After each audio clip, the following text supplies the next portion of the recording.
আলহামদুলিল্লাহ, আমরা খুব সুন্দরভাবে আমাদের কেন্দ্রে প্রত্যেকটা ভোটারকে তার ভোটাধিকার প্রয়োগের জন্য আমরা সমান সুযোগ করে দিয়েছি। আমাদের প্রতিপক্ষরাও আমাদেরকে সহযোগিতা করেছেন। এখানে আমাদের ভিতরে যে ভ্রাতৃত্বের বন্ধন রয়েছে সেটা সবসময় অটুট থাকবে। আর আমরা গত 17 বছরে যারা ভোটাধিকার প্রয়োগ করতে পারে নাই, অনেকে এবার প্রথম ভোট দিয়েছেন, সবাই সুন্দরভাবে ভোটাধিকার প্রয়োগ করেছেন।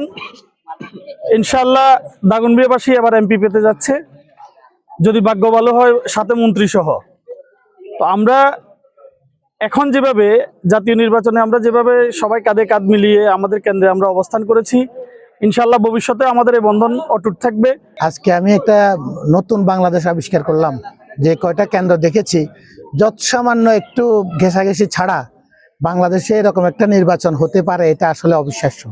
আলহামদুলিল্লাহ, এত সুন্দর নির্বাচন হয়েছে। অন্তত আমি যে কটা কেন্দ্রে দেখছি, যে কটা এতে দেখেছি এবং যতটুকু খবর পেয়েছি, চমৎকার নির্বাচন হয়েছে, সৌহার্দ্যপূর্ণ পরিবেশে নির্বাচন হয়েছে। এবং সবচেয়ে ভালো লেগেছে যে দুই দলের প্রার্থীদের কর্মীরা একসাথে বসে খাচ্ছে, এরকমও দেখছি। এবং এটা আমাদের দেশের জন্য একটি আমি মনে করি একটা উদাহরণ হয়ে থাকবে।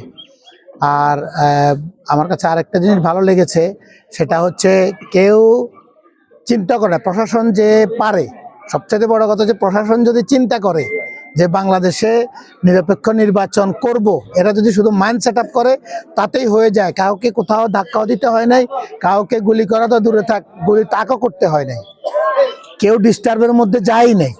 সুতরাং এটা হচ্ছে আমাদের জন্য সবচেয়ে বড় পাওয়া। বাংলাদেশের মানুষের মাইন্ড সেট আপ একটু ঠিক হয়ে গিয়েছে যে না, আর এরকম করে চলা যাবে না। বিশেষ করে জেনজি, বিশেষ করে নতুন প্রজন্ম একদম নতুন বাংলাদেশকে দেখতে চায় বলে আমি মনে করি। এই নির্বাচন থেকে গত নির্বাচনের যে সকল এমপি প্রার্থীরা ছিলেন এবং জনসাধারণ ছিলেন, আপনারা দেখেন ইচ্ছা করলে সুন্দর মতে ভোটাধিকার প্রয়োগ করা যায়। আপনারা কখনো সামনে আগামী দিনে যে সরকারি আসেন, আপনারা যেন আমাদের ভোটের অধিকার যেন কখনো হরণ করতে না পারেন, এই জন্য এই ভোটগুলো এটারই অনুকরণ হয়ে থাকবে। সবাইকে ধন্যবাদ। আমরা যারা ভোট দিয়েছেন, অংশগ্রহণ করেছেন, সকল এলাকাবাসী সহ সাংবাদিকবৃন্দ সহ প্রেস মিডিয়া, উইনিং মিডিয়া, যারা প্রশাসনিক কর্মকর্তা, পুলিশ, আর্মি, র্যাব, যারাই এই ভোটে সহযোগিতা করেছেন, সবাইকে ধন্যবাদ। আগামী দিনে আমরা যেন সুন্দর একটা বাংলাদেশ পাই, এইটাই আমাদের প্রত্যাশা। সবাইকে ধন্যবাদ। আলহামদুলিল্লাহ ভালো, তার চাইতে বেশি ভালো আজকে 17 বছর পর প্রথম ভোট দেওয়ার অধিকারটা পাইছি, আর প্রথম ভোটটা দিচ্ছি। এখনই ভালো, আগে তো ভোট দেওয়ার প্রয়োজনই হয় না, এখন তো ভোট দিতে পাচ্ছি। আলহামদুলিল্লাহ, আমরা আল্লাহ দরবার শুকরিয়া জ্ঞাপন করি। দীর্ঘ ফ্যাসিস্ট সরকার পতনের পরে আমরা সুন্দর একটা নির্বাচন পেয়েছি। আশা করি আজকে ভোটার অধিকার যারা প্রয়োগ করছে, এই ভোটটা আগামীতে বাংলাদেশের একটা কল্যাণমুখী রাষ্ট্র গঠিত হয়ে জনকল্যাণের কাজে যে কোনো সরকার আসুক কাজ করে, এই ভোটকে সবল এবং সার্থক করার জন্য আল্লাহ দরবারে শুকরিয়া জ্ঞাপন করি। আলহামদুলিল্লাহ। আমাদের ভোট কেন্দ্রের পরিস্থিতি আপনারা সবার কাছ থেকে তথ্য নিয়েছেন, আপনারা ভালো জানেন। তারপরেও আমরা বলবো যে ভোট কেন্দ্রের পরিবেশ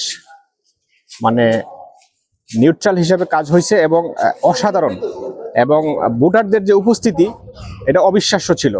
ভোর 7:30 থেকে ভোট শুরু হয়েছে, তার আগ থেকেই লোকজনের সমাগম ছিল এবং প্রচুর পরিমাণের একটা চাপ ছিল সকালবেলা। আমার এক ভাই বলল, শুনলাম যে ভোট সলো কাটা হয়েছে। আসলে সলো কাটা হয় নাই, ভোটটার চাপ এত বেশি ছিল, ভোটারদের উপস্থিতি এত বেশি ছিল যে তারা কেটে কাভার দিতে পারতেছে না। তো ভোট শান্তিপূর্ণভাবে এবং সুন্দর সুষ্ঠুভাবে নির্বাচন হয়েছে।